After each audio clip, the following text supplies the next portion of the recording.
Well, a very good evening. It's Friday, 12th of May 23.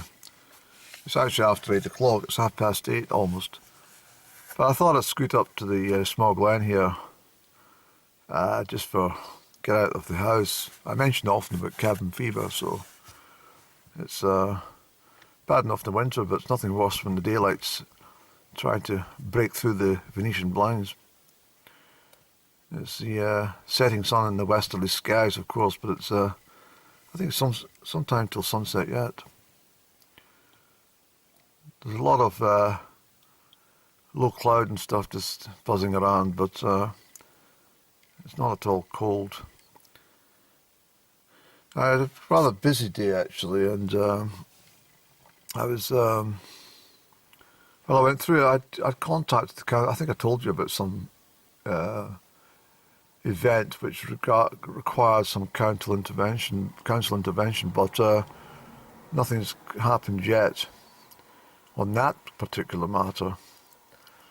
But anyway, I called them and I spoke to someone. Well, it didn't seem to have much common sense at all. I said, I'm trying to establish if I need a license for operating as an ice cream man.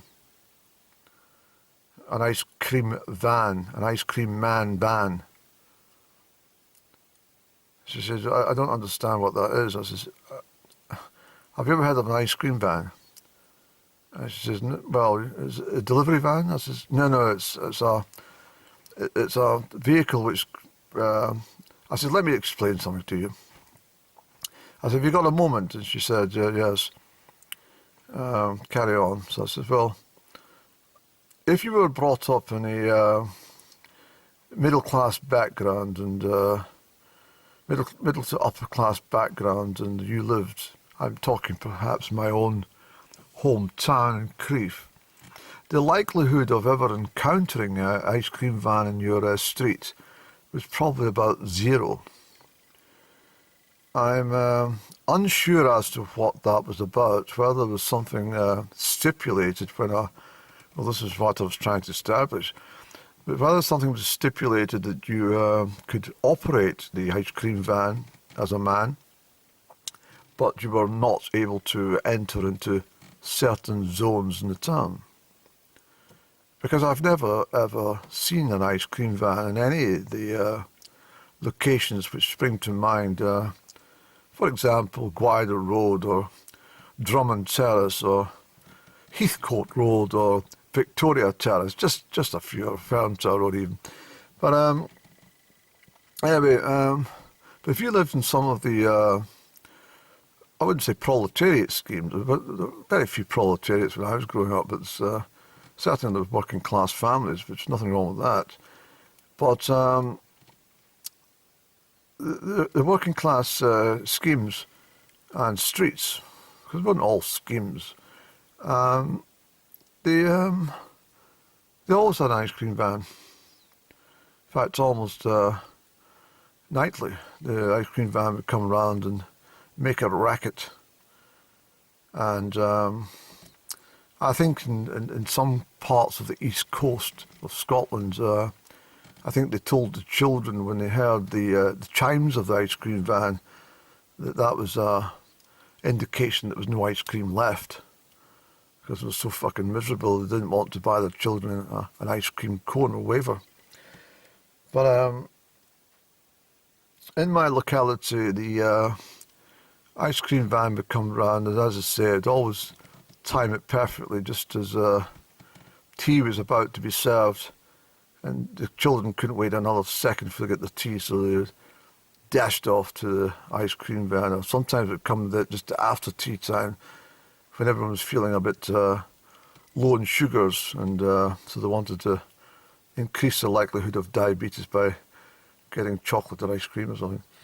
But the situation where I said to this council employee, I says, well, you've never experienced an ice cream van? She says, no.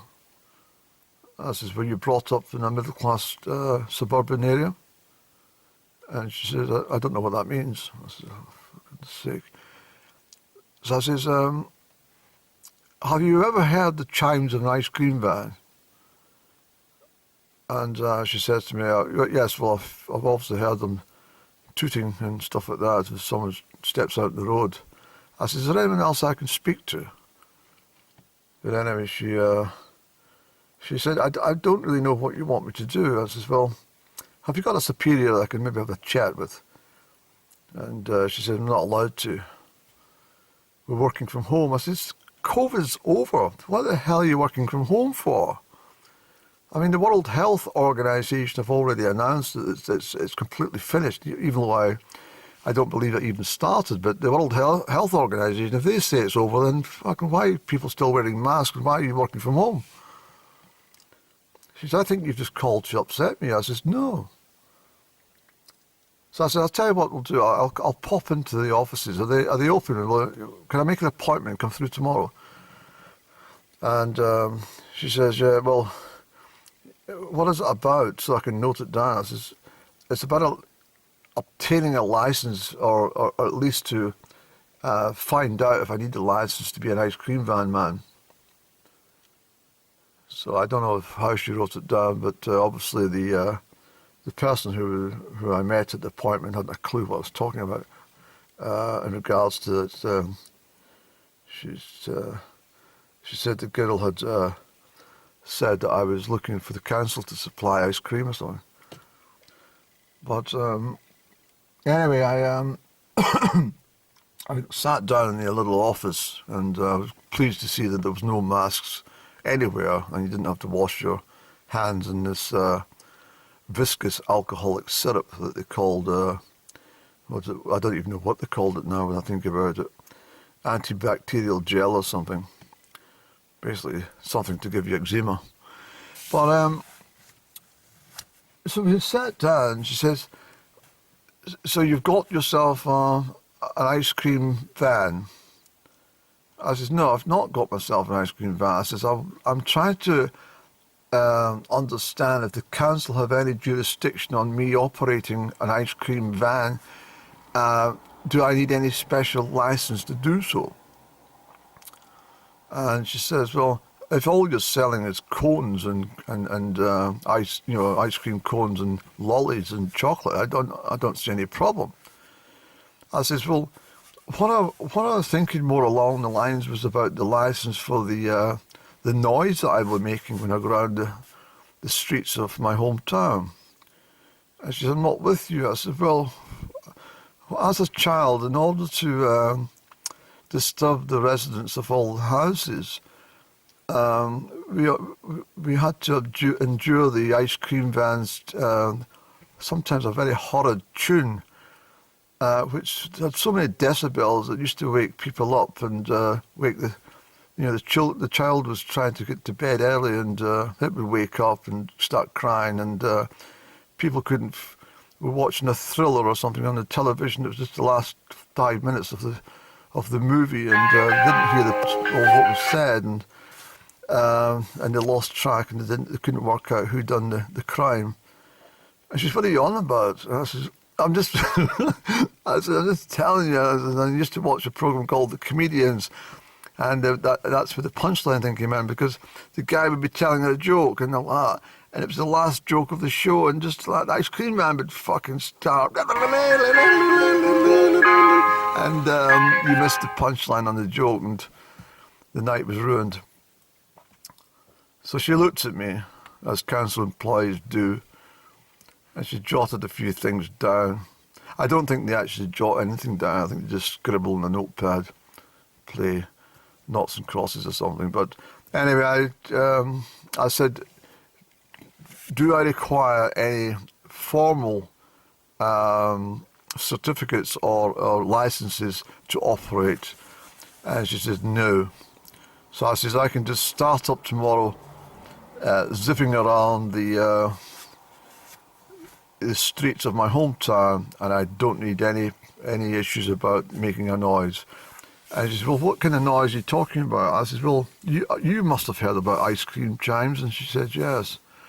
Is it quite delicate chiming you've got? I says, well, I was thinking along the lines of Madame Butterfly or something, or Puccini's Madame Butterfly. And she looked at me with a very blank expression. I said, "You've heard of Puccini, haven't you?" And she shook her head. I said, "You've heard of Madame Butterfly?" And she shook her head. And I felt quite sad for her. I said, "So you've never heard of Maria Callas or anything?" And she said, "I don't know who that is."